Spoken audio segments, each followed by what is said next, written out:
Okay, my dear students, let us begin a poem in 9th standard. All of you see in your text. Before you read ಅಂತ ಒಂದಿದೆ ನೋಡಿ ಅಲ್ವಾ, text ಬುಕ್ಕಲ್ಲಿ poem ಪ್ರಾರಂಭಿಸುವ ಮುಂಚೆ before you read ಅಂತ ಇದೆ, ಅದನ್ನು ಗಮನಿಸಿ.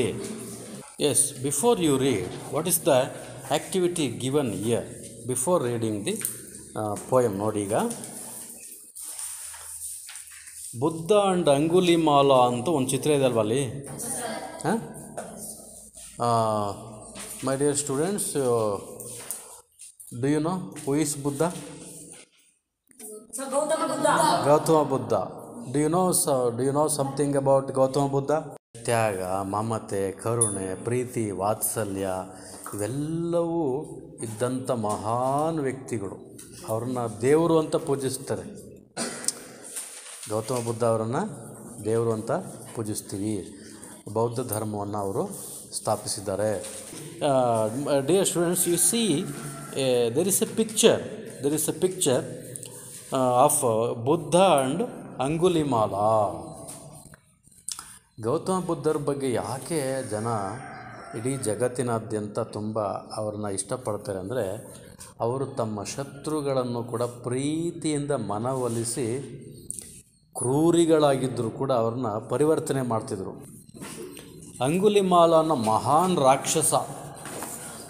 ಅಂಗುಲಿ ಅಂದ್ರೇನು? ಅಂಗುಲಿ ಅಂದರೆ ಕೈ ಬೆರಳುಗಳು, ಹಸ್ತ.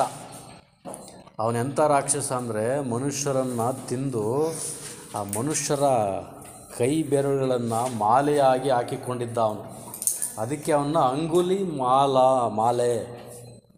ಅಂಗುಲಿಮಾಲ ಅಂತ ಕರೀತಾರೆ. ಅಂಥ ರಾಕ್ಷಸನನ್ನು ಪರಿವರ್ತಿಸಿ, ಮನ ಪರಿವರ್ತನೆ ಮಾಡಿ ಗೌತಮ ಬುದ್ಧ ಅವರು ತಮ್ಮ ಶಿಷ್ಯನನ್ನಾಗಿ ಮಾಡಿಕೊಳ್ತಾರೆ. ಅವರ ಜ್ಞಾನಕ್ಕೆ, ಅವರ ಪ್ರೀತಿಗೆ ಆತ ಕರಗಿ ಹೋಗ್ತಾನೆ, ಮಾರು ಹೋಗ್ತಾನೆ. ದಟ್ ರಾಕ್ಷಸ, a monster, a giant, became the follower of Gautama Buddha. ಈಗ ಏನು ಕೊಟ್ಟಿದ್ದಾರೆ? Look at the picture given here. What comes to your mind when you see this picture? All of you look at the picture there. What comes to your mind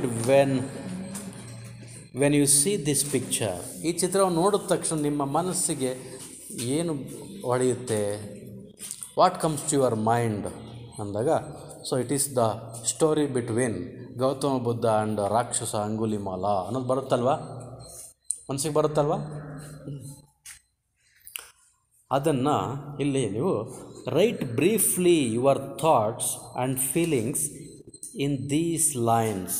ಇಲ್ಲಿ ಕೆಳಗೆ ಕೊಟ್ಟಿರುವ ಸಾಲುಗಳಲ್ಲಿ ಆ ಚಿತ್ರವನ್ನು ನೋಡಿದಾಗ ನಿಮ್ಮ ಮೈಂಡಿಗೆ ಏನು ಬರುತ್ತೋ ಅದನ್ನು ಯೋಚನೆ ಮಾಡಿ, ಅಲ್ಲಿ ಕೊಟ್ಟಿರೋ ಖಾಲಿ ಬ್ಲ್ಯಾಂಕ್ಸ್ ಇದೆಯಲ್ಲ, ಖಾಲಿ ಜಾಗ ಇದೆಯಲ್ಲ, ಅಲ್ಲಿಗೆ ಸಿಂಪಲ್ ಇಂಗ್ಲೀಷಲ್ಲಿ ನಿಮಗೇನು ಅನಿಸುತ್ತೋ ಆ ಚಿತ್ರ ನೋಡಿ ಅದನ್ನು ಬರೀರಿ ಅಂತ. Okay, so when you get the free time, you have to do this work. Understand? Yes, sir. Or for homework also you can write this and send it to me. Homework ಗೆ ಕೂಡ ಇದನ್ನು ಬರೆದು ನೀವು ನನಗೆ ಕಳಿಸ್ಬೋದು. Is it right? Yes, sir. Now introduction ನೋಡಿ. This poem is about the story of a Buddhist monk. ಈ ಪದ್ಯ ಇರುವುದು ಒಬ್ಬ ಬೌದ್ಧ ಸನ್ಯಾಸಿಯ ಬಗ್ಗೆ ಇದೆ. ಬುದ್ಧನ ಅನುಯಾಯಿಯಾದಂತಹ ಒಬ್ಬ ವ್ಯಕ್ತಿ ಬಗ್ಗೆ ಇದೆ. ಬುದ್ಧಿಸ್ಟ್ ಮಾಂಕ್ ಅಂದರೆ ಸನ್ಯಾಸಿ. ಬರ್ಕೊಳ್ಳಿ ಅಲ್ಲೇ. ಮಾಂಕ್ ಅಂದ್ರೇನು? ಸನ್ಯಾಸಿ. ಬೌದ್ಧ ಸನ್ಯಾಸಿ. ಬುದ್ಧಿಸ್ಟ್ ಮಾಂಕ್ ಅಂದರೆ ಬೌದ್ಧ ಸನ್ಯಾಸಿ. ನೋಡಿ ಎಷ್ಟು ಚೆನ್ನಾಗಿದೆ. ಬುದ್ಧ ಅಂದರೆ ಬುದ್ಧಿ ಇರುವವನೇ ಬುದ್ಧ ಅಂತ, ಜ್ಞಾನಿಯಾದವನೇ ಬುದ್ಧ. ಬೌದ್ಧ ಸನ್ಯಾಸಿಯ ಬಗ್ಗೆ ಇದೆ. ಆತ ಯಾರು? ಉಪಗುಪ್ತ. ಅಂಡರ್ಲೈನ್ ಮಾಡ್ಕೊಳ್ಳಿ. Upagupta was a Buddhist monk. Upagupta ಯಾರು? Upagupta? Buddhist monk. He was a follower of Buddha. ಬುದ್ಧನ ಅನುಯಾಯಿ ಆಗಿದ್ದಂಥವನು Upagupta.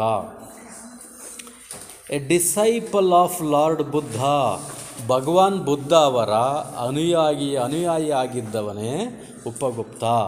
He was a disciple. Disciple ಅಂದರೆ ಅನುಯಾಯಿ. ಬರ್ಕೋಬೇಕಲ್ಲಿ ಮೀನಿಂಗು. ಡಿಸೈಪಲ್ ಅಂದರೆ ಏನು? ಅನುಯಾಯಿ ಅಂದರೆ ಫಾಲೋಯರ್ ಅಂತ. Follower. Upagupta was a disciple of lord Buddha and the dancing girl of Mathura. ಈ ಸ್ಟೋರಿಯಲ್ಲಿ ಬರುತ್ತೆ, ಈ ಪದ್ಯದ ಸ್ಟೋರಿಯಲ್ಲಿ ಬರುತ್ತೆ. It is the story between Buddhist monk Upagupta and a dancing girl of Mathura. Mathura ನಗರದ ಒಬ್ಬಳು ನರ್ತಕಿ, ನೃತ್ಯ ಮಾಡುವಂತಹ ಹುಡುಗಿ, ಡ್ಯಾನ್ಸಿಂಗ್ ಗರ್ಲ್ ಒಬ್ಬಳಿದ್ದಾಳೆ, ಮತ್ತು ಒಬ್ಬ ಬೌದ್ಧ ಸನ್ಯಾಸಿ ಇದ್ದಾನೆ. ಅವರಿಬ್ಬರ ಒಂದು ಸಿಂಪಲ್ ಕಥೆ ಇದೆ ಇಲ್ಲಿ. So here is a simple story between Buddhist monk Upagupta and a dancing girl. ಅಂದರೆ ಜೀವನದಲ್ಲಿ ಯಾವುದು ಶಾಶ್ವತ, ಯಾವುದು ನಶ್ವರ, which is permanent and which is temporary ಅನ್ನೋದು ಅಂಶ ಇದರಲ್ಲಿದೆ. She was a dancing girl of Mathura. Vasavadatta. Vasavadatta ಹುಡುಗನು ಕೇಳಿದ ಕೂಡಲೇ ನಿಮಗೆ ಹುಡುಗನ ಹೆಸರು ಇರ್ಬೋದಲ್ಲ ಅನಿಸುತ್ತೆ ಅಲ್ವಾ? ಆದರೆ ಇದು ಹುಡುಗಿ ಹೆಸರು, Vasavadatta. Vasavadatta was a famous and beautiful dancing girl. ಅವತ್ತಿನ ಕಾಲದಲ್ಲಿ ವಾಸವದತ್ತ ಅನ್ನುವಳು ಭಾಳ ಸುಪ್ರಸಿದ್ಧವಾದ ನರ್ತಕಿ. ಸುಪ್ರಸಿದ್ಧ ಅಷ್ಟೇ ಅಲ್ಲ, ಒಳ್ಳೆ ಟ್ಯಾಲೆಂಟೆಡ್ ಅಷ್ಟೇ ಅಲ್ಲ, ಆಕೆ ತುಂಬ ಸುಂದರವಾಗಿ ಕೂಡ ಇದ್ಲಂತೆ. She was a famous and beautiful dancing girl. She was proud of her beauty. ಅವಳಿಗೆ ತನ್ನ ಸೌಂದರ್ಯದ ಬಗ್ಗೆ ಬಹಳ ಹೆಮ್ಮೆ ಇತ್ತಂತೆ. She was very proud of her beauty, youth and her wealth. ಯುವತಿಯಾಗಿದ್ಲು. She was youth, she was young. ತನ್ನ ಯೌವನ ಮತ್ತು ಸಂಪತ್ತಿನ ಬಗ್ಗೆ, ಹರ್ ವೆಲ್ತ್ ಅಂದರೆ ಸಂಪತ್ತು, ಸಿರಿವಂತಿಕೆ ಬಗ್ಗೆ ಆಕೆಗೆ ಬಹಳ ಹೆಮ್ಮೆ, ಜಂಬ ಇತ್ತಂತೆ. She was very proud of her youth and her wealth. Upagupta was an acetic. Upagupta ಒಬ್ಬ ಸನ್ಯಾಸಿ. ಉಪಗುಪ್ತ ವಾಸ್ ಆ್ಯನ್ ಅಸೆಟಿಕ್, ಸನ್ಯಾಸಿ. An epitome of kindness. ಅದೇ ಎಪಿಟೋಮ್ ಅಂತ ಹೇಳಿದ್ರೆ ಒಂದು ಸಂಗ್ರಹ, ಹೆಚ್ಚು ಸಾಮರ್ಥ್ಯ ಇರುವಂಥದ್ದು, ಜಾಸ್ತಿ ಇರೋದು ಅಂತ. ಎಪಿಟೋಮ್ ಆಫ್ ಮುಂದಕ್ಕೇನಿದೆ? Of kindness. ಕೈಂಡ್ನೆಸ್ ಅಂದರೆ ಕರುಣೆ, ವಾತ್ಸಲ್ಯ, ಮಮತೆ, ಒಳ್ಳೆಯತನ, ಕರುಣೆಯೇ ಜಾಸ್ತಿ ಇದ್ದಂತಹ ವ್ಯಕ್ತಿ. ಶತ್ರುಗಳನ್ನು ಪ್ರೀತಿಸುವಂತಹ ಗುಣ ಯಾರಿಗಿದ್ದು? ಉಪಗುಪ್ತ ಗೌತಮ ಬುದ್ಧರ ಶಿಷ್ಯ, ಅನುಯಾಯಿ. Okay. Upagupta was a disciple, follower of Gautama Buddha. He was a Buddhist monk. Upagupta was a Buddhist monk. Upagupta ಆತ ಒಬ್ಬ ಸನ್ಯಾಸಿ ಅಥವಾ ತಪಸ್ವಿ. An epitome of kindness.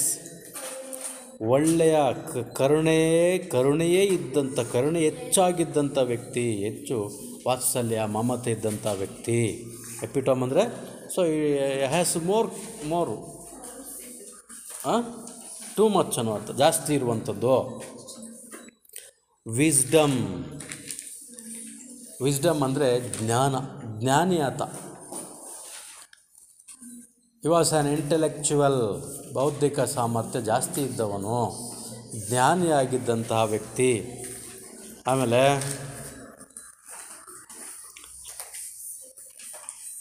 Selflessness. Selflessness ಅಂದರೆ ನಿಸ್ವಾರ್ಥಿ ಅಂತ ಬರ್ಕೊಳ್ಳಿ. ಏನು ಸೆಲ್ಫ್ಲೆಸ್ನೆಸ್ ಅಂದರೆ? ನಿಸ್ವಾರ್ಥಿ. ಸೆಲ್ಫಿಶ್ ಅಂದರೆ ಸ್ವಾರ್ಥಿ. ಸೆಲ್ಫಿಶ್ ಅಂತಾರೆ, ಯು ಆರ್ ವೆರಿ ಸೆಲ್ಫಿಶ್, ನೀನು ಭಾಳ ಸ್ವಾರ್ಥಿ, ಯಾವಾಗಲೂ ನಿನ್ನ ಬಗ್ಗೆನೇ ಮಾತ್ರ ಯೋಚನೆ ಮಾಡ್ತೀಯ, ನೀನು ಒಬ್ಬನೇ ಚೆನ್ನಾಗಿರಬೇಕು ಅಂತ ಯೋಚನೆ ಮಾಡ್ತೀಯ, ಸ್ವಾರ್ಥಿ ನೀನು, ಯು ಆರ್ ಸೆಲ್ಫಿಶ್ ಅಂತೀವಿ. ಸೆಲ್ಫ್ಲೆಸ್ನೆಸ್, ನಿಸ್ವಾರ್ಥ ಗುಣವುಳ್ಳವನು, ನಿಸ್ವಾರ್ಥ. ಸೆಲ್ಫ್ಲೆಸ್ನೆಸ್ ಅಂದರೆ ನಿಸ್ವಾರ್ಥ. ನೋಡಿ, ಸೆಲ್ಫ್ಲೆಸ್ ಅನ್ನೋದು ಅಡ್ಜೆಕ್ಟಿವ್ ಆಗುತ್ತೆ, ಗುಣವಾಚಕ ಪದ. ಸೆಲ್ಫ್ಲೆಸ್ನೆಸ್ ಅನ್ನೋದು ನೌನ್ ಆಗುತ್ತೆ. ನೌನಲ್ಲಿ ಅಬ್ಸ್ಟ್ರಾಕ್ಟ್ ನೌನ್ ಆಗುತ್ತೆ. ನೌನಲ್ಲಿ 4 ಟೈಪ್ಸ್ ಇದೆ ಅಂತ ಹೇಳಿದ್ನಲ್ಲ, common noun, collective noun, abstract noun, proper noun. ಅದರಲ್ಲಿ ಸೆಲ್ಫ್ಲೆಸ್ನೆಸ್, ನಿಸ್ವಾರ್ಥ ಗುಣ ಇದೆಯಲ್ಲ, ಅದು ಏನು ಅಬ್ಸ್ಟ್ರಾಕ್ಟ್ ನೌನಿಗೆ ಬರುತ್ತೆ. You got my point? Yes. Shall we continue? Upagupta ಹೇಗಿದ್ರು ಅಂತಂದರೆ, he was an ascetic, epitome of kindness, wisdom and selflessness. ಈ ರೀತಿ ಇದ್ದಂಥ ವ್ಯಕ್ತಿ ಅವರು. One day night, one dark night, ಒಂದು ದಿನ ಅಮಾವಾಸ್ಯೆಯ ಕತ್ತಲು. ಒನ್ ಡಾರ್ಕ್ ನೈಟ್, ನೈಟ್ ಅಂದ್ರೇ ಕತ್ತಲೆ ಅಲ್ವಾ, ಅದರಲ್ಲೂ ಡಾರ್ಕ್ ನೈಟ್ ಅಂದರೆ ಬೆಳದಿಂಗಳಿರಲಿಲ್ಲ. ಡಾರ್ಕ್ ನೈಟ್, ಕಗ್ಗತ್ತಲು ಅಂತೀವಲ್ಲ ಹಾಗೆ. One dark night while walking, ನಡ್ಕೊಂಡು ಹೋಗ್ತಾ ಇರಬೇಕಾದ್ರೆ ವಾಸವದತ್ತ. ವಾಸವದತ್ತ ಯಾರು? Dancing girl. She was dancing girl. Vasavadatta ಒಂದಿನ ನಡ್ಕೊಂಡು ಹೋಗ್ತಿರ್ಬೇಕಾದ್ರೆ stumbles over the body of Upagupta. ಹಿಂಗೇ ಒಂದು ಪಟ್ಟಣದ ಬೀದಿ, ಒಂದು ಸಾಮ್ರಾಜ್ಯ, ಒಂದು ಪಟ್ಟಣ ಬೀದಿ ಇತ್ತಲ್ಲಿ. ಆ ರಸ್ತೆ ಬದಿಯಲ್ಲಿ ಈ ಉಪಗುಪ್ತ ಸನ್ಯಾಸಿ ಮಲಗಿದ್ರು, ನೆಲದಲ್ಲಿ ಮಲಗಿದ್ರು. Upagupta, an ascetic, he was sleeping on the dust by the side of the road. By the roadside, Upagupta was sleeping on the dust, ಮಣ್ಣಲ್ಲಿ, ನೆಲದಲ್ಲಿ ಮಲಗಿದ್ರವರು. Vasavadatta dancing girl was coming fast in the dark night. ಕಗ್ಗತ್ತಲ ರಾತ್ರಿಯಲ್ಲಿ ಆಕೆ ನಡ್ಕೊಂಬರ್ತಾಯಿದ್ಲು, walking. ಅಲ್ಲಿ running ಅಂತ ಇದೆಯಾ? ಶಿ ವಾಸ್ ಕಮಿಂಗ್, ಬರ್ತಾಯಿದ್ಲು. Stumbles over the body of Upagupta, ಎಡವಿ ಅಲ್ಲಿ ಬಿದ್ದುಬಿಡ್ತಾಳೆ. ಎಡವಿ ಆತನ ಮೇಲೆ ಬಿದ್ದುಬಿಡ್ತಾಳೆ. ಯಾರ ಮೇಲೆ? ಉಪಗುಪ್ತ ಸನ್ಯಾಸಿ ಮೇಲೆ. ಬೀಳಲ್ಲ, ಬಹುಶಃ ಅದು ಪದ್ಯದಲ್ಲಿ ಕಾಲು ತಾಗುತ್ತೆ ಅಂತಿದೆ. ಅದಂದರೆ ಬೈ ಮಿಸ್ಟೇಕ್ ಒದ್ದು ಬಿಡ್ತಾಳೆ ಅಂತ ಅವಳ ಕಾಲು. Annoyingly her feet touched his body, ಅವರ ದೇಹಕ್ಕೆ ತಾಗ್ಬಿಡ್ತಾವಳು ಕಾಲು. Upagupta who was sleeping on the dusty ground. Dust ಅಂದ್ರೇನು?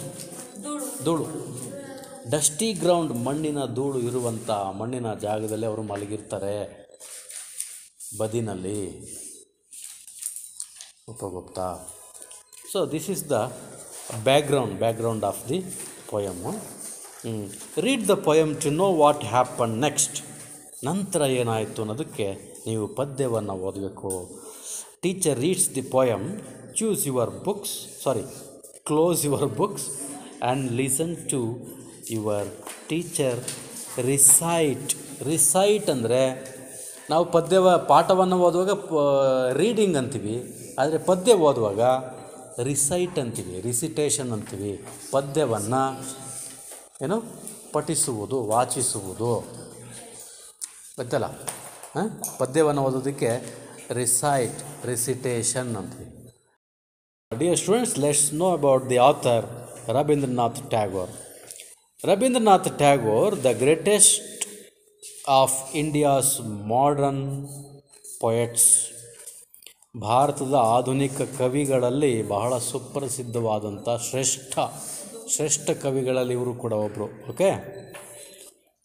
Was born in an affluent Bengali family.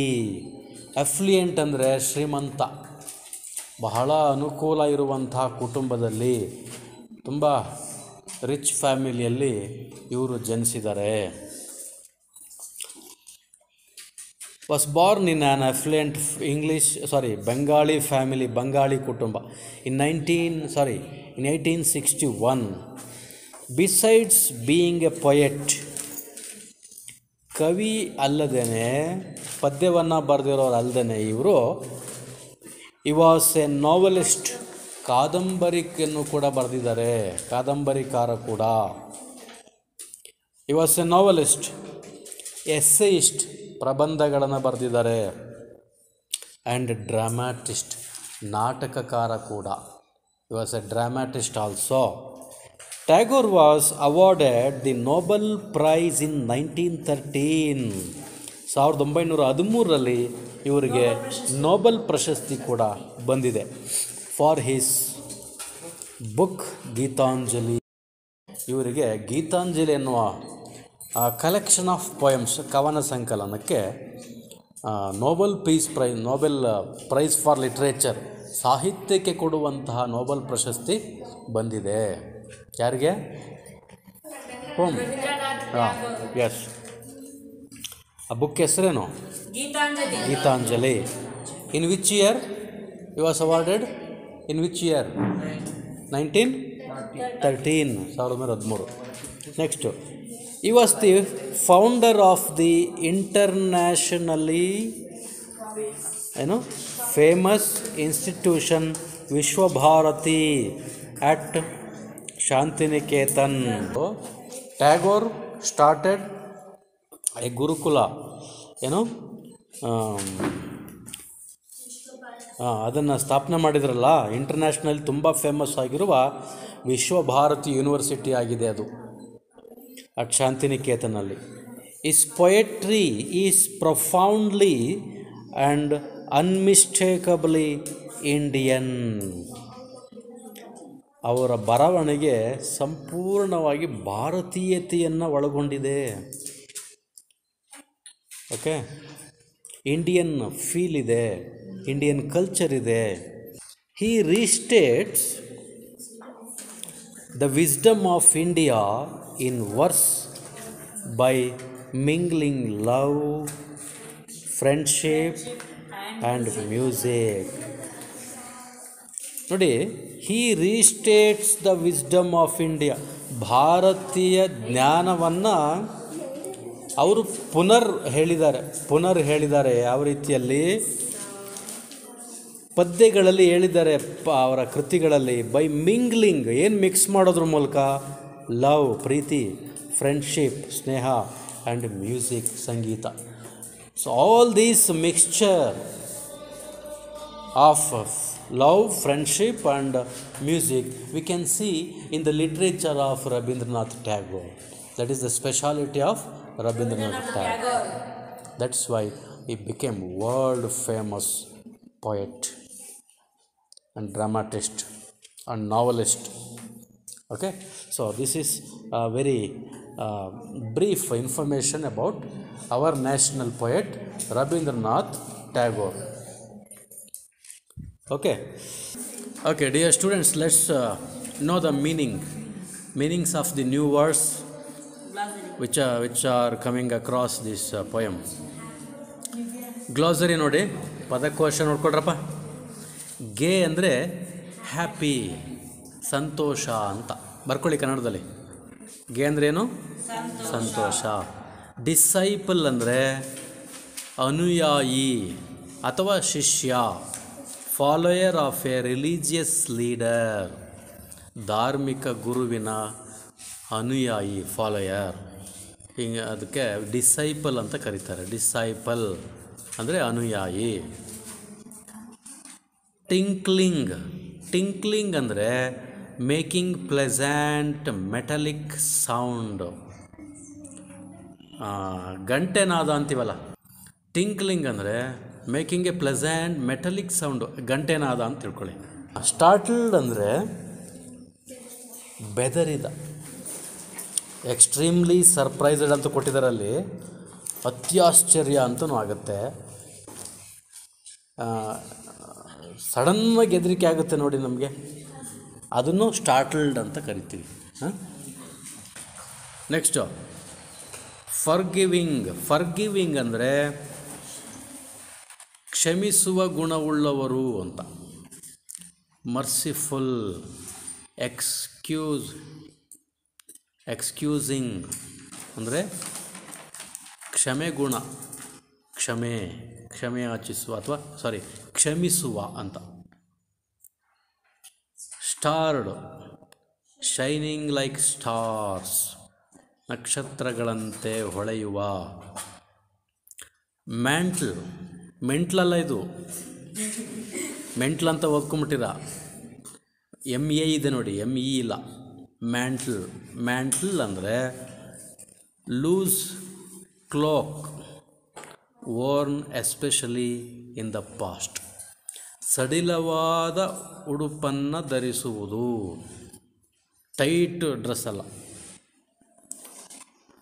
Loose cloak, okay, worn especially in the past, ಅದರಲ್ಲೂ ವಿಶೇಷವಾಗಿ ಇಂದಿನ ಕಾಲದಲ್ಲಿ, ವಿಶೇಷವಾಗಿ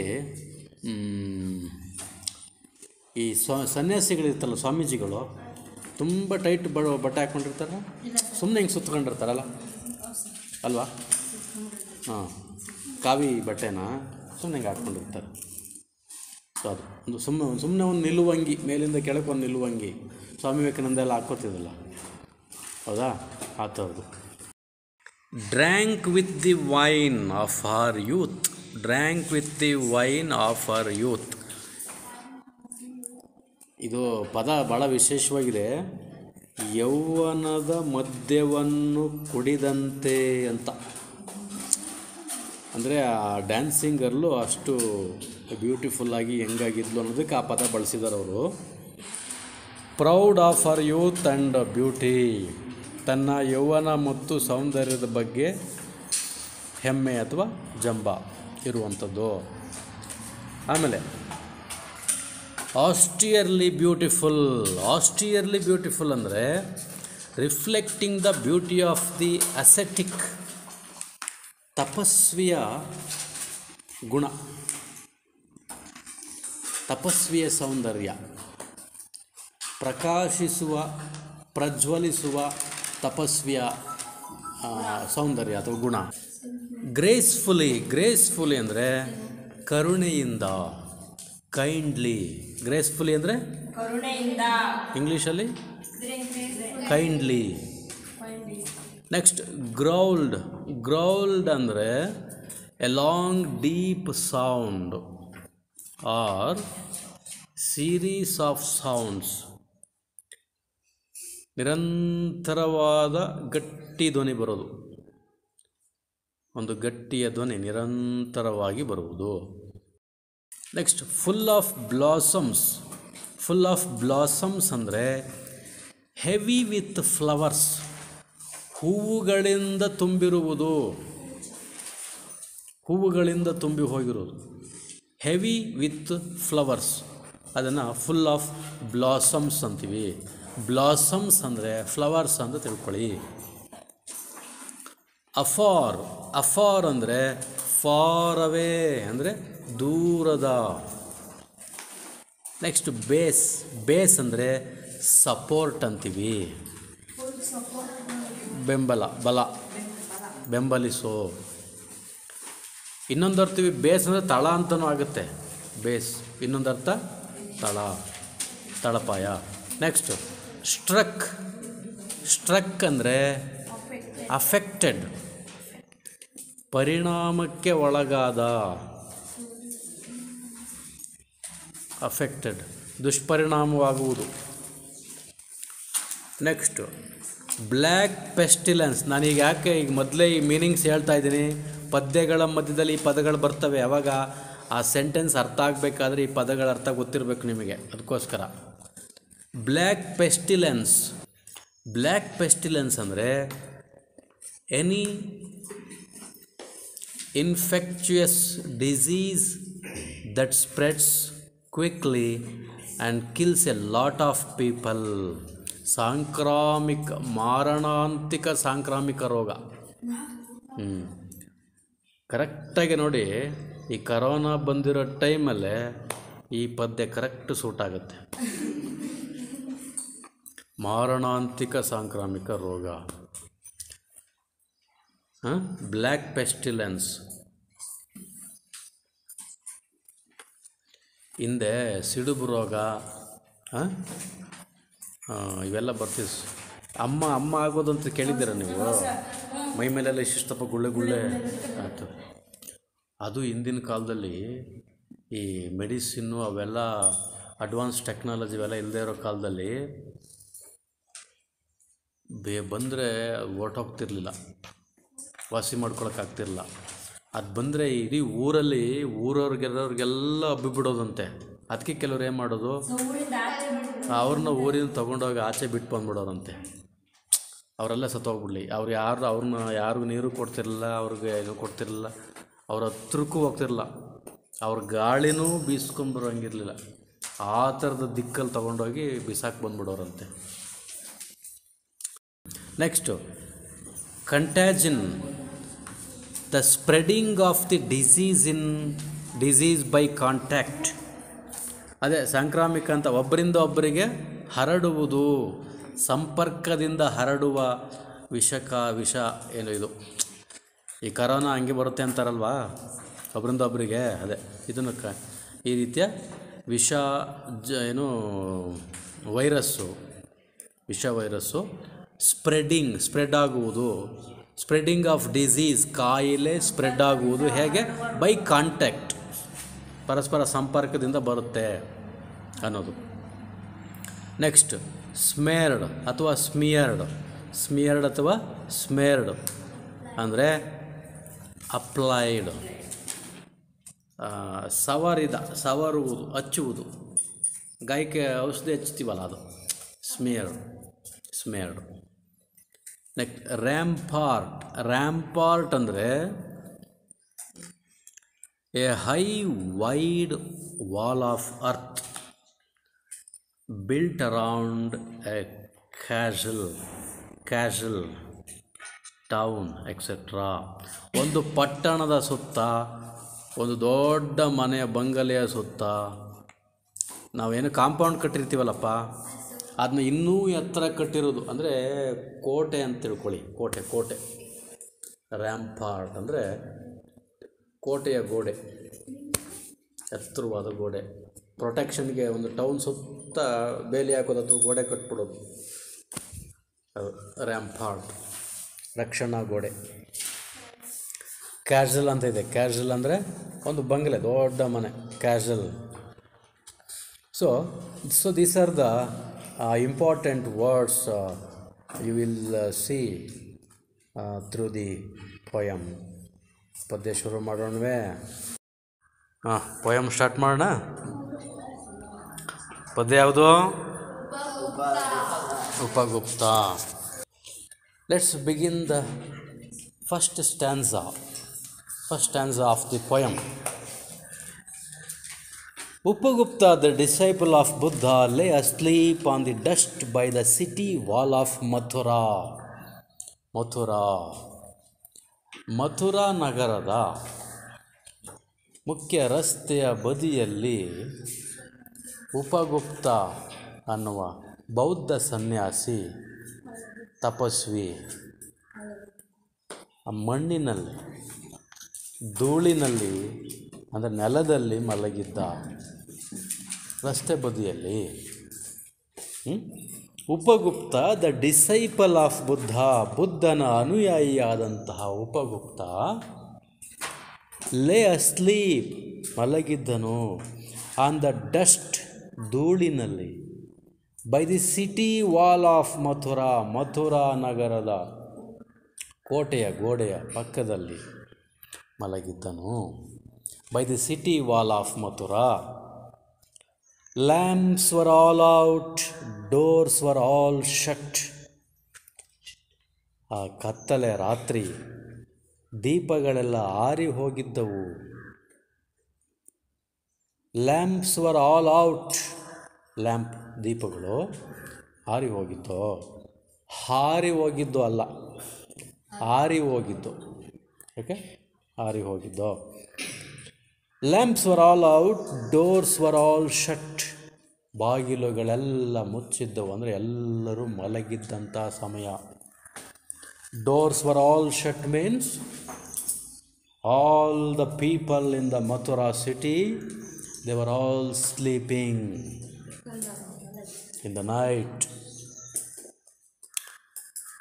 Lamps were all out, doors were all shut, and stars were all hidden.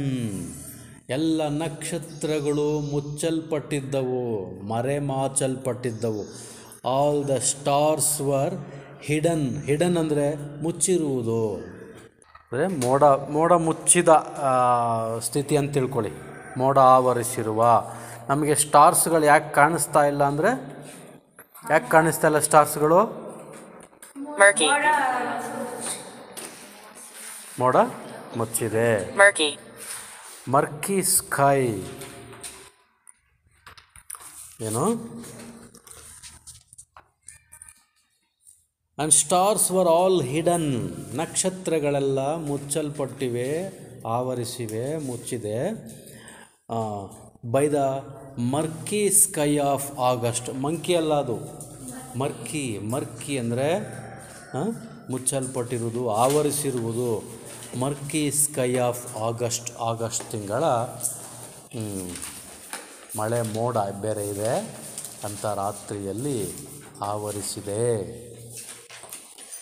In such a very dark night, Upagupta was sleeping on the dusty ground by the side of the Mathura city wall. Mathura ನಗರದ ಗೋಡೆಯ ಪಕ್ಕದಲ್ಲಿ, ರಸ್ತೆ ಬದಿಯಲ್ಲಿ Upagupta, acetic, ತಪಸ್ವಿ, ಸನ್ಯಾಸಿ ಮಲಗಿದ್ದಾರೆ. Next next stanza ನೋಡ್ಕೊಳ್ಳಿ. ಪಾಠ ಹೇಳುವಾಗ ನಾವು ಪ್ಯಾರಾಗ್ರಾಫ್ ಅಂತ ಹೇಳ್ತೀವಲ್ಲ, ಪದ್ಯದಲ್ಲಿ ಸ್ಟ್ಯಾನ್ಸಾ ಅಂತ ಕರಿತೀವಿ ಅದನ್ನೇ. Okay. Whose feet were those tinkling with ankles, touching his breast of a sudden, he woke up startled, and a light from a woman's lamp struck his forgiving eyes. ಎಷ್ಟು ಚೆನ್ನಾಗಿದೆ ನೋಡಿ. ಉಪಗುಪ್ತ ಧೂಳಿನಲ್ಲಿ ಮಲಗಿದ್ದಂಥ ಸಂದರ್ಭದಲ್ಲಿ, ಕಗ್ಗತ್ತಲ ರಾತ್ರಿಯಲ್ಲಿ ಒಬ್ಬಳು ಸುಂದರಿ ಲ್ಯಾಂಪನ್ನು ಹಿಡಿದುಕೊಂಡು ಆ ಮಾರ್ಗವಾಗಿ ಬರ್ತಾ ಇದ್ದಾಳೆ. Whose feet were those tinkling with ankles. ಆ ಸುಂದರಿಯ ಕಾಲುಗಳನ್ನು ಕವಿ ಇಲ್ಲಿ ವರ್ಣಿಸ್ತಾ ಇದ್ದಾರೆ. Whose feet, ಅವಳ ಪಾದಗಳು, were those tinkling with anklets. Anklets ಅಂದರೆ ಕಾಲಿಗೆ ಹಾಕುವ ಕಡಗ, ಗೆಜ್ಜೆ. ಕಾಲಿಗೆ ಹಾಕಿರುವಂಥ ಕಡಗ ಇದೆಯಲ್ಲ, ಕಾಲು ಕಡಗ, ಅದಕ್ಕೆ ಗೆಜ್ಜೆನೂ ಇವೆ. ಮೊದಲೇ ಡ್ಯಾನ್ಸ್ ಮಾಡೋಳಲ್ವಾ, ಗೆಜ್ಜೆ ಎಲ್ಲ ಹಾಕಿರ್ತಾಳವಳು.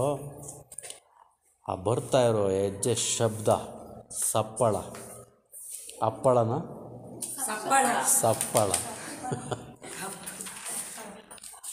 ಟಿಂಕ್ಲಿಂಗ್ ಸೌಂಡು, ಆ ಗೆಜ್ಜೆಯ ನಾದ ಕೇಳಿಸ್ತಾ ಇದೆ ಆಕೆ ಬರ್ತಾ ಇರಬೇಕಾದ್ರೆ. ಆದರೆ ಇದು ಉಪಗುಪ್ತ ಅವರಿಗೆ ಗೊತ್ತಿಲ್ಲ. ಅವರು ಗಾಢ ನಿದ್ರೆ ಮಾಡ್ತಾ ಇದ್ದಾರೆ. ಅವಳು ಯಾವುದೋ ಒಂದು ಫಂಕ್ಷನ್ ಮುಗಿಸ್ಕೊಂಡು ಲೇಟಾಗಿ ಮನೆಗೆ ಬರ್ತಾ ಇರ್ಬೋದು ಆ ಬೀದಿನಲ್ಲಿ. ಅದೊಂದು ದೊಡ್ಡ ನಗರ, ಮಥುರಾ ನಗರ. It was a big city. In the late night, the dancing girl was coming back home after finishing her performance in any program conducted by the king and his people. ರಾಜ ಮತ್ತು ಆತನ ಪರಿವಾರದವರು ಯಾವುದೋ ಕಾರ್ಯಕ್ರಮ ಏರ್ಪಡಿಸಿದ್ರು ಅಂತ ಕಾಣುತ್ತೆ. ಅಲ್ಲಿ ತನ್ನ ಡ್ಯಾನ್ಸಿಂಗ್ ನೃತ್ಯ ಕಾರ್ಯಕ್ರಮವನ್ನು ಕೊಟ್ಟು ಭಾಳ ತುಂಬ ಸುಂದರಿ ಅವಳು, ತುಂಬ ಫೇಮಸ್, ಅಷ್ಟೇ ಡ್ಯಾನ್ಸರ್ ಕೂಡ. ಕಾರ್ಯಕ್ರಮ ಮುಗಿಸ್ಕೊಂಡು ಮನೆಗೆ ವಾಪಸ್ ಬರ್ತಾ ಇದ್ದಾಳೆ. ಬರುವಾಗ ಉಸ್ ಫೀಟ್, ಅವಳ ಪಾದಗಳು, var those tinkling with anklets, ಕಡಗ ಗೆಜ್ಜೆಯ ನಾದ ಬರುವಂಥ ಅವಳ ಪಾದಗಳು, touching is breast of A sudden, ಗೊತ್ತಿಲ್ಲ ಅವಳಿಗೆ, ಕತ್ಲಿನಲ್ಲಿ ಬೇಗ ಬೇಗ ಮನೆ ಸೇರ್ಕೊಂಬಿಡ್ಬೇಕು ಅಂತ ಬರ್ತಾ ಇದ್ದಾಳೆ. ಸಡನ್ನಾಗೆ ಆ ಉಪಗುಪ್ತನ ಎದೆಗೆ ಅವಳ ಕಾಲು ತಾಗುತ್ತೆ. ಟಚಿಂಗ್ ಇಸ್ ಬ್ರೆಸ್ಟ್ ಅಂದರೆ ಎದೆ ಅಂತ, ಚೆಸ್ಟ್ ಅಂತ. Touching is breast of A sudden. ಅದು ಪ್ರಶ್ನೆ ಕೊಟ್ಟಿದ್ದಾರೆ, ಕ್ವೆಶ್ಚನ್ ಮಾರ್ಕ್ ಇದೆ ನೋಡಿ. ಆತನ ಎದೆಗೆ ತಾಗಿದಂಥ ಕಾಲುಗಳು ಯಾರವು? ಹೂಸ್ ಅಂದರೆ ಯಾರದ್ದು, ಯಾರವು ಅಂತ, ಯಾರದ್ದು. Whose feet were those tinkling with anklets, touching his breast of a sudden? ಆತನ ಎದೆಗೆ ತಾಗಿದಂತಹ ಆ ಕಾಲುಗಳು ಯಾರವು? ಗೆಜ್ಜೆಯ ನಾದವಿರುವ ಕಾಲುಗಳು ಯಾರವು? He woke up startled. ಯಾವಾಗ ಯಾರ್ದೋ ಕಾಲುಗಳು ಆತನ ಎದೆಗೆ ಬಡಿದಾಗ, ತಾಗಿದಾಗ ಆತ ಆಶ್ಚರ್ಯದಿಂದ ಹೆದರಿ ಎಚ್ಚರ ಆಗ್ತಾನೆ. ಹಿ ವೋಕಪ್ ಅಂದರೆ ಎಚ್ಚರ ಆಗುತ್ತೆ. ವೋಕಪ್ ಸ್ಟಾರ್ಟಲ್ಡ್, ಭಯದಲ್ಲಿ ಹೆದರಿಕೆಯಿಂದ ಎಚ್ಚರ ಆಗೋಯ್ತು ಆತನಿಗೆ.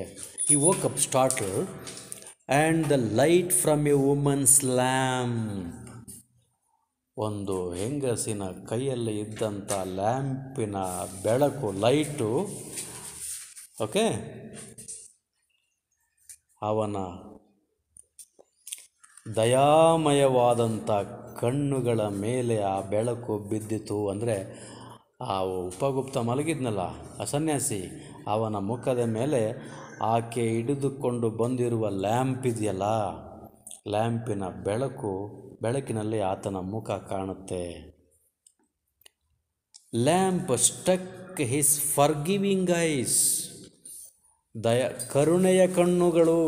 ಫರ್ಗಿವಿಂಗ್ ಐಸ್ ಅಂದರೆ ಕರುಣೆಯ ಕಣ್ಣುಗಳು. ಉಪಗುಪ್ತ ಸನ್ಯಾಸಿಯ ಕರುಣೆಯ ಕಣ್ಣುಗಳ ಮೇಲೆ, ಅಂದರೆ ಆತನ ಮುಖದ ಮೇಲೆ ಆ ಬೆಳಕು, ಲ್ಯಾಂಪಿನ ಲೈಟು ಪ್ರಕಾಶಮಾನವಾಗಿ ಬೀಳುತ್ತೆ. He woke up startled and the light from a woman's lamp struck his forgiving eyes. Next stanza ನೋಡ್ಕೊಳ್ಳಿ. You see next stanza. It was the dancing girl. ಮೊದಲೇ ಅವರು ಡ್ಯಾನ್ಸಿಂಗ್ ಗರ್ಲ್ ಅಂತ ಹೇಳಿಲ್ಲ ಪದ್ಯ ಸ್ಟಾರ್ಟಿಂಗಲ್ಲಿ, ಆಮೇಲೆ ಹೇಳ್ತಾರೆ ಆಕೆ ಒಬ್ಬಳು ನರ್ತಕಿ. She was a dancing girl starred with jewels. ಎಷ್ಟು ಚೆನ್ನಾಗಿ ವರ್ಣಿಸ್ತಾರೆ ನೋಡಿ. ಅವಳು ವಜ್ರಾಭರಣಗಳನ್ನೆಲ್ಲ ಧರಿಸಿದ್ದಾಳೆ.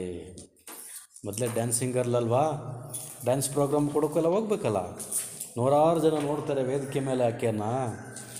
Okay, hundreds of people will watch her on the stage, so she has to wear so many jewelries, good costumes, colorful costumes ಹಾಕಬೇಕು. ಜ್ಯುವೆಲರಿಗಳನ್ನೆಲ್ಲ, ಆಭರಣಗಳನ್ನೆಲ್ಲ ಧರಿಸ್ಬೇಕು. ಆಕೆ ಹಾಕ್ಕೊಂಡಿದ್ದಾಳೆ. ಕತ್ತಲೆಯಲ್ಲಿಯೂ ಆ ಲ್ಯಾಂಪಿನ ಸಣ್ಣ ಬೆಳಕಲ್ಲಿಯೂ ಕೂಡ ಹೊಳಿತಾ ಇದ್ದಾವೆ ವಜ್ರಾಭರಣಗಳೆಲ್ಲ. Her jewelries were shining in the small light of lamp. Starred with jewels, wearing a pale blue mantle. ಆತ ಒಂದು ಉಡುಪನ್ನು ಹಾಕಿದ್ದಾಳೆ. ವೇರಿಂಗ್ ಅಂದರೆ ಧರಿಸಿರೋದು. ಎ ಪೇಲ್ ಮಂಕಾದ, ಬ್ಲೂ ಅಂದರೆ ಲೈಟ್ ಬ್ಲೂ ಕಲರ್ ಅಂತ, ಡಾರ್ಕ್ ಬ್ಲೂ ಅಲ್ವಪ್ಪ. ಪೇಲ್ ಬ್ಲೂ ಅಂದರೆ ಇಲ್ಲಿ ಡಾರ್ಕ್ ಬ್ಲೂ ಅಂತ ತಿಳ್ಕೊಬೇಕೇನೋ. ಮಬ್ಬಾದ blue colour, ಇಲ್ಲಾಂದ್ರೆ ಬ್ರೈಟ್ ಕಲರ್ ಅಂತ ಕೊಟ್ಬಿಡ್ತಿದ್ರು ಅಲ್ವಾ.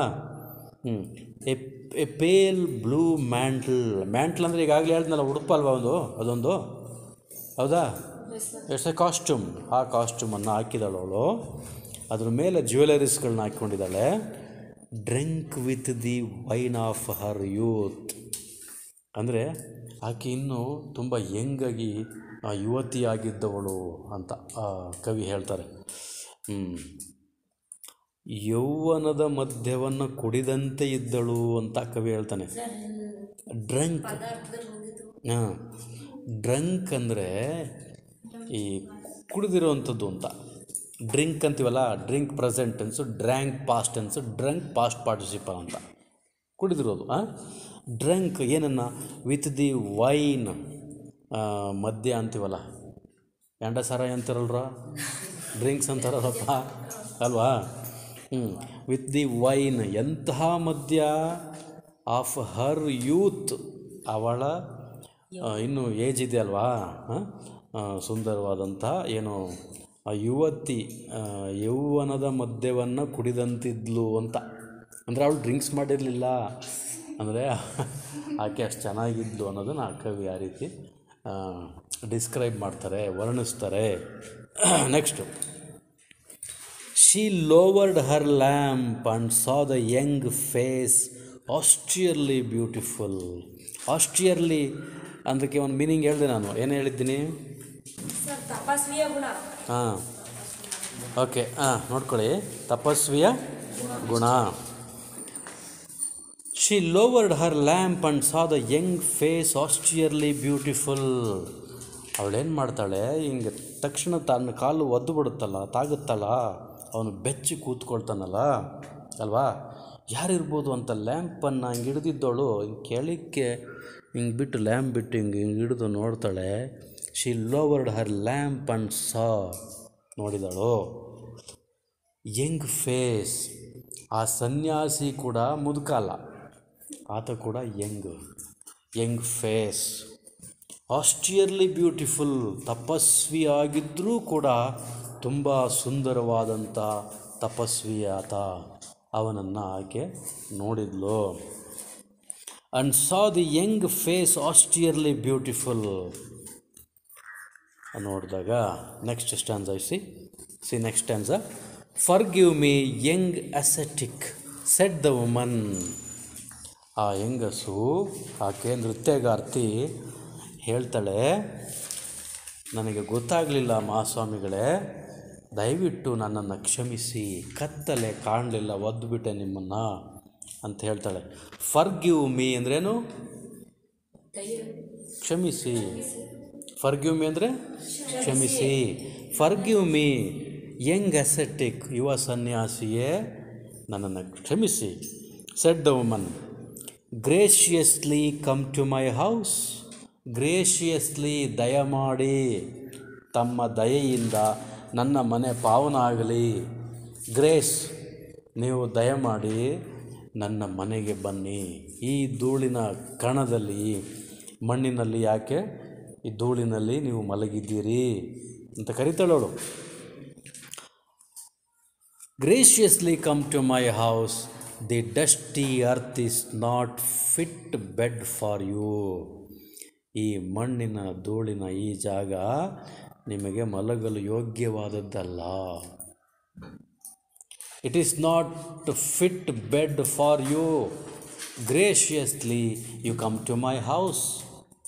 She, the dancing girl, invited the young ascetic, Upagupta. ಆ ಉಪಗುಪ್ತ ಸನ್ಯಾಸಿಯನ್ನು ಆಕೆ ತನ್ನ ಮನೆಗೆ ಆಹ್ವಾನಿಸ್ತಾಳೆ. She invited him. ಆಗ ದಿ ಯಂಗ್ ಅಸೆಟಿಕ್ ಆನ್ಸರ್ಡ್, ಆ ಯುವ ಸನ್ಯಾಸಿ ಅವಳ ಆಹ್ವಾನಕ್ಕೆ ಏನು ಉತ್ತರ ಕೊಡ್ತಾನೆ ನೋಡಿ. The young ascetic answered, woman go on your way. ನೋಡಿ ಎಷ್ಟು ಚೆನ್ನಾಗಿ ಹೇಳ್ತಾನೆ ಅವನು. ಓ ಹೆಂಗಸೆ, woman go on your way. ನಿಮ್ಮ ದಾರಿಯಲ್ಲಿ ನೀವು ಹೋಗಿ, ನೀವು ದಯಮಾಡಿಸಿ ನೀವು ಹೋಗಿ. ಹೆಂಗಸ ಯುವ ಸನ್ಯಾಸಿ ಹೇಳ್ತಾನೆ, woman go on your way. Next, when the time is ripe I will come to you.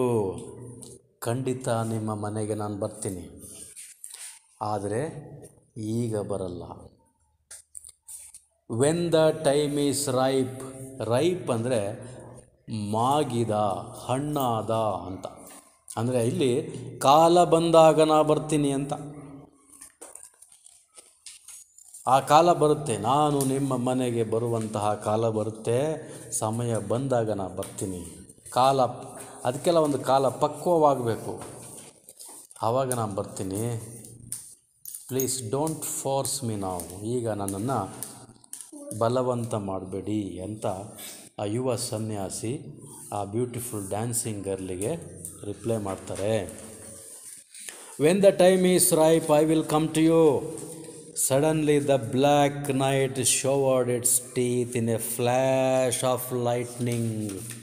ಅಬ್ಬಬ್ಬಬ್ಬ, ಏನು ಕವಿ ಇಮ್ಯಾಜಿನೇಷನ್ನು, ಅದ್ಭುತ. ಕವಿ ಯಾವಾಗ ಯುವ ಸನ್ಯಾಸಿ ಅವಳ ಇನ್ವಿಟೇಷನ್, ಆಹ್ವಾನವನ್ನು ರಿಜೆಕ್ಟ್ ಮಾಡ್ತಾರೋ, ನಾನು ಬರಲ್ಲ ಈಗ ನಿಮ್ಮ ಮನೆಗೆ.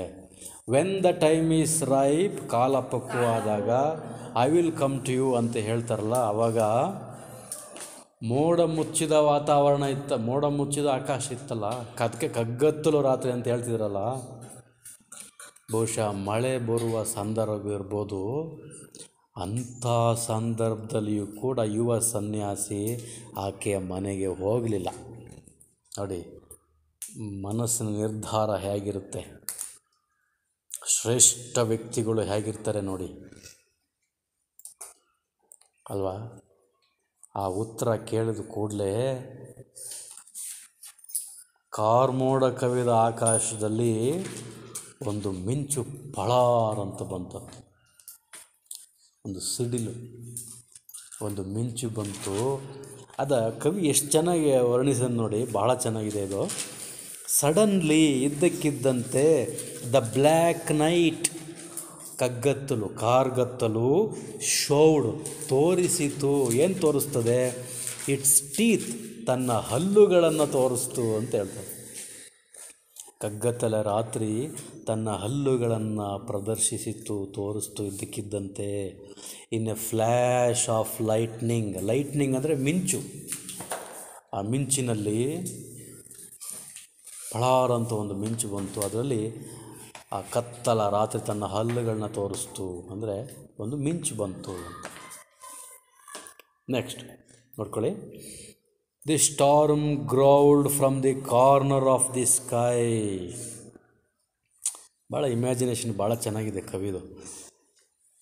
ಸ್ಟಾರ್ಮ್ ಅಂದರೆ ಬಿರುಗಾಳಿ, ಇನ್ನೇನು ಜೋರಾಗಿ ಮಳೆ ಬರ್ಬೋದೇನೋ, ಕಾರ್ಮೋಡ ಎಲ್ಲ ಸೇರ್ಕೋತಾ ಇದೆ, ಮಿಂಚು ಬರ್ತಾ ಇದೆ, ವಾತಾವರಣ ತುಂಬ ಸೈಲೆಂಟ್ ಆಗಿದೆ. ಎಲ್ಲೋ ಒಂದು ಕಡೆಯಿಂದ ಬಿರುಗಾಳಿ ಬರೋ ಶಬ್ದ ಕೇಳಿಸ್ತಾ ಇದೆ. ದೂರದಲ್ಲಿ ಮಳೆ ಎಲ್ಲೋ ಸ್ಟಾರ್ಟ್ ಆಗಿದೆ. ಇಟ್ಸ್ ಕಮಿಂಗ್ ನಾವ್. ಸ್ಟಾರ್ಮ್ ಅಂದರೆ ಬಿರುಗಾಳಿ. ಬಿರುಗಾಳಿ ಯಾವುದೋ ಆಕಾಶದ ಮೂಲೆಯಲ್ಲಿ ಬರೋದಕ್ಕೆ ಸ್ಟಾರ್ಟ್ ಆಗಿದೆ. ಅದರ ಕಂಟಿನ್ಯೂಸ್ ಸೌಂಡು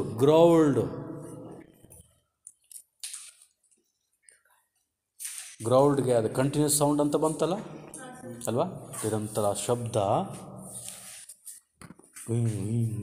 ಅನ್ನೋ ಶಬ್ದ ಅದು ಕೇಳಿಸ್ತಾ ಇದೆ. The storm growled from the corner of the sky, ಆಕಾಶದ ಮೂಲೆಯಲ್ಲಿ, ಯಾವುದೋ ದಿಕ್ಕಿನ ಮೂಲೆಯಲ್ಲಿ, ಕಾರ್ನರ್ ಅಂದರೆ ಮೂಲೆ, corner of the sky. And the woman trembled in fear of some unknown danger. ಇನ್ನು ಸ್ವಲ್ಪ ಹೊತ್ತು ಬಿಟ್ಟು ಮೇಲೆ ಭರ್ಜರಿ ಮಳೆ ಬರ್ಬೋದು, ಗುಡುಗು ಸಿಡಿಲಿನ ಸಮೇತ ಮಳೆ ಬರ್ಬೋದು, ಬಿರುಗಾಳಿ ಆವರಿಸ್ಕೋತಾ ಇದೆ, ಇನ್ನೇನು ಬಂದುಬಿಡ್ಬೋದು. ಆ ಮಿಂಚು ಬಂದು ಕೂಡಲೇ ಆ ಡ್ಯಾನ್ಸಿಂಗ್ ಗರ್ಲ್ ಇದ್ಲಲ್ಲ, ಅವಳು ನಡುಗಿದಳು, ಹೆದರೋಗ್ತಾಳೆ ಅವಳು, ಇನ್ನೇನಾಗುತ್ತೋ ಅನಾಹುತ ಇನ್ನು ಮುಂದೆ ಅಂತ. ದ ವುಮನ್ ಟ್ರೆಂಬಲ್ಡ್ ಅಂದರೆ ಶೇಕಿಂಗ್ ಅಂತ, ನಡುಗಿದಳು. ಇನ್ ಎ ಫಿಯರ್ ಅಂದರೆ ಭಯದಲ್ಲಿ ನಡುಗಿದಳು. Trembled in fear of some unknown danger. ನೋಡಿ, ಗೊತ್ತಿಲ್ಲ ಯಾವ ಅಪಾಯ ಬರುತ್ತೆ ಅಂತ ಆಕೆ ಗೊತ್ತಿಲ್ಲ. ನೆಕ್ಸ್ಟು ಅನ್ನೋನ್, ಗೊತ್ತಿಲ್ಲದ, ಡೇಂಜರ್ ಅಪಾಯ. ಫ್ರಮ್ ಅನ್ನೋನ್ ಡೇಂಜರ್, ಮುಂದೆ ಯಾವುದೋ ಅಪಾಯ ಸಂಭವಿಸಬಹುದು, ಗೊತ್ತಿಲ್ಲ ಆಕೆಗೆ. ಅನ್ನೋನ್ ಡೇಂಜರಿಂದ ಅವಳು ಟ್ರೆಂಬಲ್ಡ್, ನಡುಗಿದಳು. ಆಯಿತು, ಈ ಸಿಚುವೇಷನಲ್ಲಿಗೆ ಮುಗೀತು. ಆಕೆ ಮನೆಗೆ ಹೋದ್ಲು ಅವಳು ಒಬ್ಬಳೆ. Upagupta did not go. He stayed in the same dusty ground. ಅದೇ ಧೂಳಿನ ನೆಲದಲ್ಲಿ ಆತ ಮಲಗಿದ್ದ, ಅಲ್ಲೇ ಬಿದ್ದುಕೊಂಡಿದ್ದ. ಯಂಗ್, ಆ ಯುವ ಸನ್ಯಾಸಿ, ಬ್ಯೂಟಿಫುಲ್ ಹ್ಯಾಂಡ್ಸಮ್ ಉಪಗುಪ್ತ, ಸುಂದರ ಸನ್ಯಾಸಿ ಅಲ್ಲೇ ಮಲಗಿದ್ದ. ಇದಾದ ಆಫ್ಟರ್ ದಿಸ್ ಇನ್ಸಿಡೆಂಟ್ 1 year, ಏನು 1 year, a year has not yet passed. ಆ ಸ್ಟ್ಯಾನ್ಸ ಓದ್ತೀನಿ ನೋಡ್ಕೊಳ್ಳಿ. A year has not yet passed. It was evening of a day in April, in spring season. The branches of the wayside trees were full of blossoms.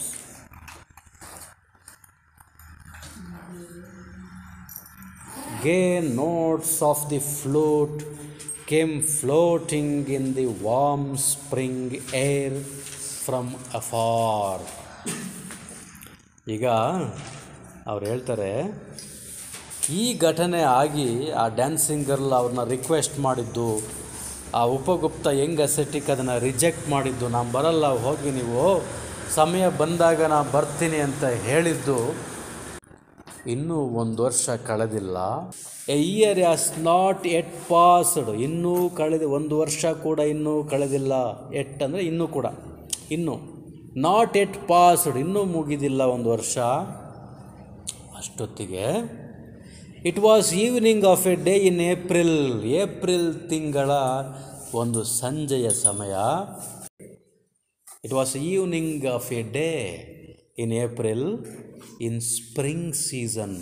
Spring ಅಂದರೆ ಚಿಗುರುವ ಕಾಲ, ವಸಂತ ಕಾಲ ಅಂತೀವಲ್ಲ. ವಸಂತ ಕಾಲಕ್ಕೆ ಇಂಗ್ಲೀಷಲ್ಲಿ ಏನಂತೀವಿ? ಸ್ಪ್ರಿಂಗ್ ಸೀಸನ್ ಅಂತೀವಿ. ಸ್ಪ್ರಿಂಗ್ ಸೀಸನ್, ವಸಂತ ಕಾಲದ ಒಂದು ಸಂಜೆಯ ಸಮಯ. The branches of the wayside trees were full of blossoms. ಆ ಮರದ ತೋಪುಗಳಲ್ಲಿ, ರಸ್ತೆ ಪಕ್ಕದಲ್ಲಿ ಇದ್ದಂಥ ತುಂಬ ಮರಗಳಿವೆ. ಆ ಮರದ ಕೊಂಬೆಗಳು ಹೂವುಗಳಿಂದ ತುಂಬಿ ಹೋಗಿವೆ. Full of blossoms. The branches of the wayside trees were full of blossom. Gay notes, ಸಂತೋಷದ ತರಂಗಗಳು, ಅಲೆಗಳು, ಧ್ವನಿಗಳು, ರಾಗಗಳು. ಗೇ ಅಂದರೆ ಹ್ಯಾಪಿ ಅಲ್ವಾ? ಗೇ ನೋಟ್ಸ್ ಆಫ್ ದಿ ಫ್ಲೂಟ್. ಯಾರೋ ಮರದ ಕಾಡಿನ ಮಧ್ಯದಲ್ಲಿ ಕುಳಿತುಕೊಂಡು ಯಾರೋ ಒಬ್ಬ ಸುಂದರ ಮೆಲೋಡಿಯಸ್ ಆಗಿ, ಮಾಧುರ್ಯವಾಗಿ ಕೊಳಲನ್ನು ಊದ್ತಾ ಇದ್ದಾನೆ. ಯಾರೋ ಕೃಷ್ಣ ಪರಮಾತ್ಮ, ಯಾರೋ ಒಬ್ಬ ದನ ಕಾಯೋನೋ,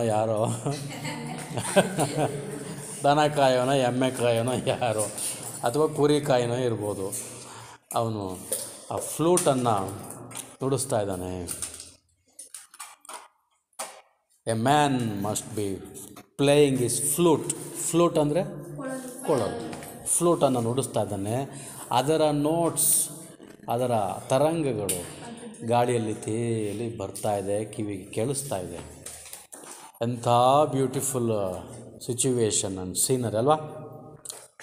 ಜಸ್ಟ್ ಇಮ್ಯಾಜಿನ್ ಮಾಡ್ಕೊಳ್ಳಿ. Gay notes of the flute came floating ತೇಲ್ಕೊಂಡು ಗಾಳಿಯಲ್ಲಿ, came floating in the warm spring air. ಬೆಚ್ಚಗಿನ ವಸಂತ ಕಾಲದ ಗಾಳಿಯಲ್ಲಿ, ಸ್ಪ್ರಿಂಗ್ ಏರ್. ಫ್ರಮ್ ಅಫಾರ್ ಅಂದರೆ ದೂರದಿಂದ. afar. Next stanza ನೋಡ್ಕೊಳ್ಳಿ. Upagupta passed through the city gates and stood at the base of the rampart. Was that a woman lying at his feet in the shadow of the mango grove? ನೋಡಿ ಎಂಥ situation ಬಂತು. ಈಗ Upagupta passed through the city Gates. ಆ ಇಡೀ ಮಥುರಾ ಸಿಟಿಗೆ ಗೋಡೆ ಹಾಕಿದ್ರು ಅಂತ ಹೇಳಿದ್ನಲ್ಲಪ್ಪ, ಗೋಡೆ ಇತ್ತಲ್ವ, ಆ ಸಿಟಿಯನ್ನು ದಾಟ್ಕೊಂಡು ಕೋಟೆ ಬಾಗಲ್ ಮೂಲಕ ಕಾಡನ್ನು ಪ್ರವೇಶಿಸುವ ದಾರಿಯಲ್ಲಿ ಬರ್ತಾ ಇದ್ದಾರೆ Upagupta passed through the city gates and stood at the base of the rampart. ಆ ಕೋಟೆ ಗೋಡೆಯ ದಾಟ್ಕೊಂಡು ಅದ್ರ ಮುಂಭಾಗದಲ್ಲಿ ಅಲ್ಲಿ ಬರ್ತಾ ಇದ್ದಾರೆ, ಅಲ್ಲಿ ನಿಂತ್ಕೊಂಡಿದ್ದಾರೆ ಕೋಟೆಯಿಂದ ಆಚೆಗೆ. Stood at the base of the rampart. Was that a woman lying at his feet. ಯಾರೋ ಒಬ್ಬರು ಹೆಂಗಸು ಹಿಂಗೆ ನಡ್ಕೊಂಡು ಹೋಗ್ತಾ ಇದ್ದಾರೆ. ಇಲ್ಲ ಆ ಕಡೆ ಈ ಕಡೆ ಮೇಲಕ್ಕೆ ಹಿಂಗೆ ನೋಡ್ತಾ ಇದ್ದಾರೆ. ಅವರು ನೆಲ ನೋಡೇ ಇಲ್ಲ. ಅವರು ಯುವ ಸನ್ಯಾಸಿ. ಅವರ ಕಾಲಿಗೆ ಏನೋ ತಾಕ್ತು. ಅಯ್ಯೋ ಅಂತ ಹಿಂಗೆ ನೋಡ್ತಾರೆ. ಒಬ್ಬಳು ಹೆಂಗಸು ಅವರ ಕಾಲತ್ರ ದಾರಿಯಲ್ಲಿ ಬಿದ್ದುಕೊಂಡಿದ್ದಾಳೆ. ಎದ್ದೇಳೋಕ್ಕಾಗ್ತಾಯಿಲ್ಲ, ಮೇಲಕ್ಕೆ ಏಳೋಕ್ಕಾಗ್ತಿಲ್ಲ. ಆಕೆ ರೋಗಿ, ಯಾರೂ ಗುಣಪಡಿಸಲಾಗದ ಕಾಯಿಲೆ ಬಂದಿದೆ, ರೋಗಿ. ಆ ಸಿಟಿಯ ಜನ ಅವಳನ್ನು ಎತ್ಕೊಂಬಂದು ಹಿಂಗೆ ಆಚೆ ಬಿಸಾಕಿದ್ದಾರೆ ಕೋಟೆಯಿಂದ ಹೊರಕ್ಕೆ, ಕಾಡಿನ ಹತ್ರ. ಆ ಯುವ ಸನ್ಯಾಸಿ ಆ ಮಾರ್ಗವಾಗಿ ಬರಬೇಕಾದ್ರೆ ಯುವ ಸನ್ಯಾಸಿಯ ಕಾಲಿಗೆ ಆಕೆ ತಾಕ್ತಾಳೆ. ಅಯ್ಯೋ ಅದು ಹೆಂಗ್ಸ ಇಲ್ಲಿ ಕೂತಿರೋದು, ಯಾವುದೋ ಒಂದು ಪ್ರಾಣಿ ಅಂದ್ಕೊಂಡ್ಬಿಟ್ಟಿದ್ದೆ ನಾನು ಅಂತಾರೆ ಅವರು. Was that a woman? ಮನುಷ್ಯ, ಅದು ಒಂದು ಹೆಂಗಸು. Was that a woman lying at his feet, ತನ್ನ ಪಾದದ ಹತ್ರ. ಇನ್ ದ ಶ್ಯಾಡೋ, ಅಲ್ಲಿ ಮಾವಿನ ಮರಗಳಿವೆ. ಮ್ಯಾಂಗೋ ಗ್ರೋವ್ ಅಂದರೆ ಮಾವಿನ ಮರದ ತೋಪು, ಮಾವಿನ ತೋಪಿದೆ. ಆ ಮರಗಳು ತುಂಬ ಇವೆ, ಮಾವಿನ ಮರಗಳು ತುಂಬ ಇವೆ. ಅಲ್ಲಿ ಆ ಮರದ ನೆರಳಲ್ಲಿ ರಸ್ತೆ ದಾರಿ ಪಕ್ಕದಲ್ಲಿ ಆಕೆ ಬಿದ್ದಿದ್ದಾಳೆ. ಯಾರೋ ತಂದು ಬಿಸಾಕಿದ್ದಾರೆ ಅಲ್ಲಿ. ಅವಳಿಂದ ಬೇರೆಯವರಿಗೆ ಕಾಯಿಲೆ ಅಂಟ್ಕೊಂಡ್ಬಿಡುತ್ತೆ ಅಂತ. ಆಗ ನೆಕ್ಸ್ಟ್ ಸ್ಟ್ಯಾನ್ಸ ನೋಡ್ಕೊಳ್ಳಿ. Stuck with the black pestilence, her body spotted with sores of smallpox. She was hurriedly driven away from the town to avoid her poisonous contagion. The ascetic sat by her side, took her head on his knees. ಅವಳ ಇಡೀ ದೇಹದ ತುಂಬ ಸಿಡುಬು ರೋಗ ಆವರಿಸ್ಕೊಂಡಿದೆ. ಈ ಮೈಯೆಲ್ಲ ಕಪ್ಪು ಚುಕ್ಕೆ ಗುಳ್ಳೆಗಳು ಇಡೀ ದೇಹದ ತುಂಬ ಆವರಿಸ್ಕೊಂಡಿವೆ. ಮುಖ ಅದು ಇದು ಯಾವ ಜಾಗ ಬಿಟ್ಟಿಲ್ಲ. ಆ ಗುಳ್ಳೆಗಳೆಲ್ಲ ಒಡೆದು ಕೀವು ಬರ್ತಾ ಇದೆ. It's so horrible to see. ಯಾರಾದರೂ ಮನುಷ್ಯರು ಹತ್ರಕ್ಕೆ ಹೋದರೆ ಓಡೋಗ್ಬಿಡ್ತಾರೆ. ಆ ಸಿಚುವೇಶನ್ ನೋಡಿದ್ರೆ ಹತ್ರಕ್ಕೂ ಬರೋದಕ್ಕೆ ಹೆದರ್ಕೊಳ್ತಾರೆ. This is a very dangerous, horrible situation of the lady. Struck with the black pestilence, ಆ ರೋಗ ಬ್ಲ್ಯಾಕ್ ಪೆಸ್ಟಿಲೆನ್ಸ್ ಬಂದಿದೆ. Her body spotted with sores of smallpox, ಆ ಸಿಡುಬು ರೋಗದ ಚುಕ್ಕೆಗಳು ಬಂದಿವೆ. She was ಹರಿಡ್ಲಿ.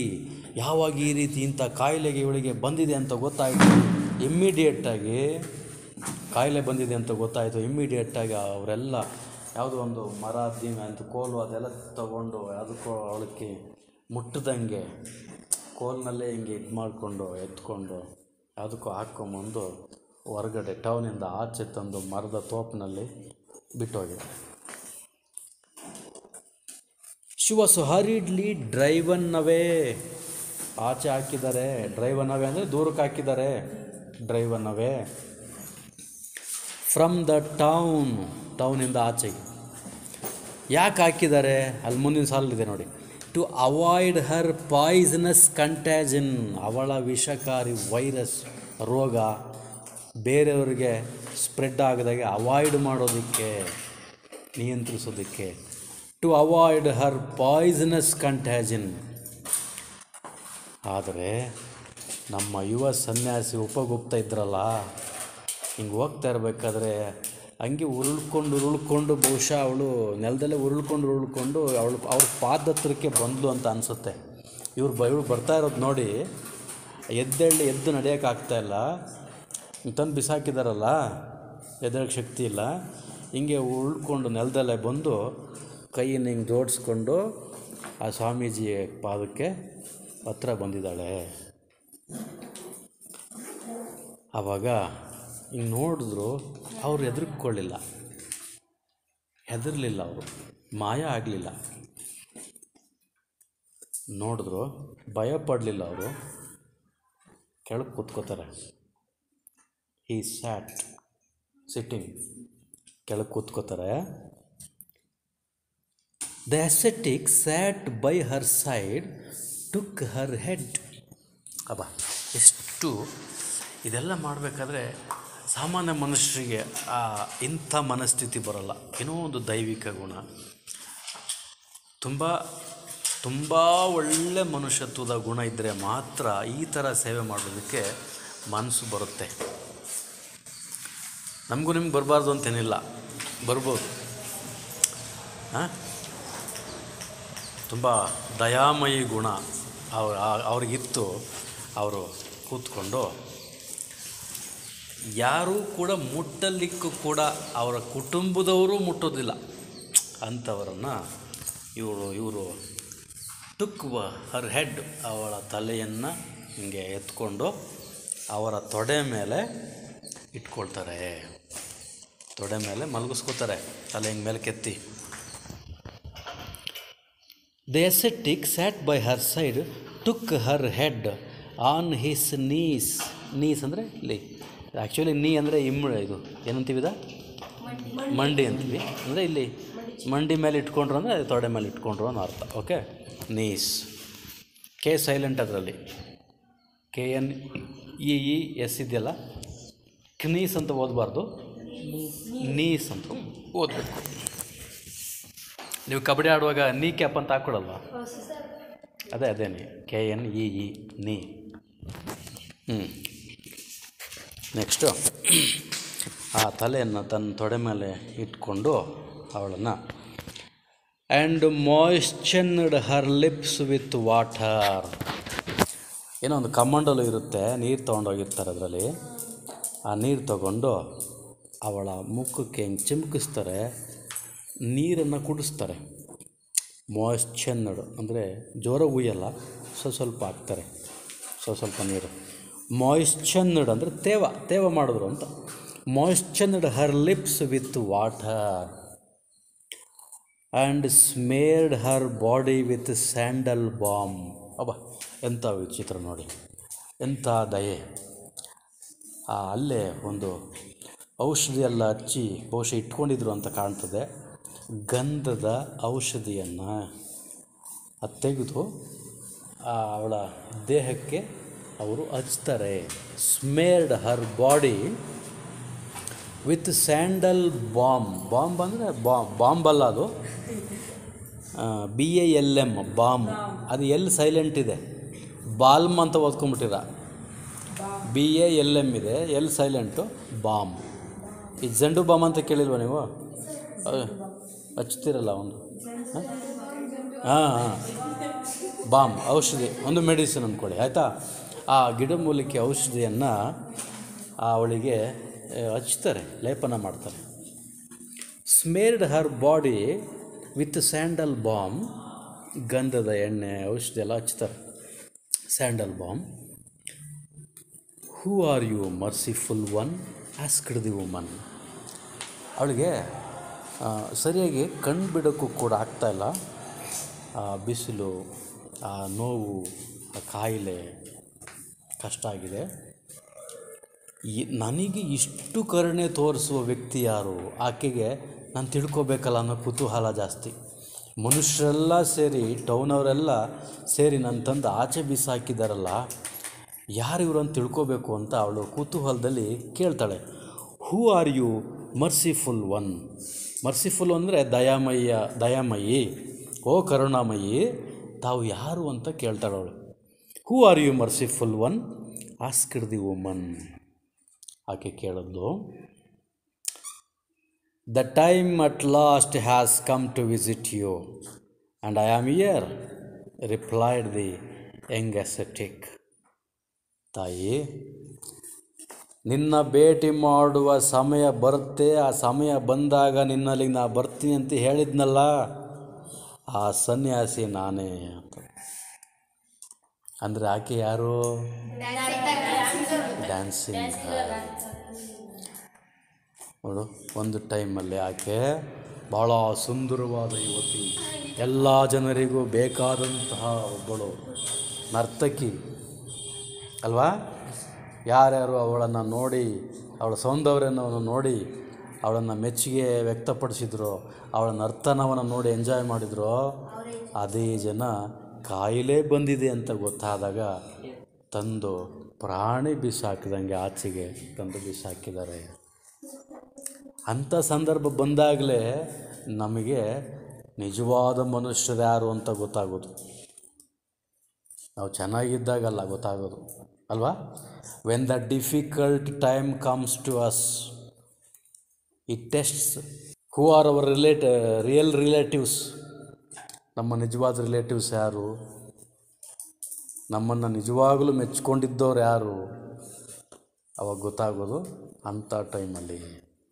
So in such A way Gautama Buddha ಅವರ ಶಿಷ್ಯ ಉಪಗುಪ್ತ ಬುದ್ಧರಷ್ಟೇ ಶ್ರೇಷ್ಠ ವ್ಯಕ್ತಿತ್ವ ಅನ್ನೋದು ಈ ಪೊಯಮಿಂದ ಗೊತ್ತಾಗಿದೆ. So very beautifully, very wonderfully the poet Rabindranath Tagore described the beautiful incident of Upagupta and the dancing girl. ಇದರ ಮೂಲಕ ನಾವು ಒಂದು ನೀತಿಯನ್ನು ಏನು ಕಲಿಬೋದು ಅಂದರೆ,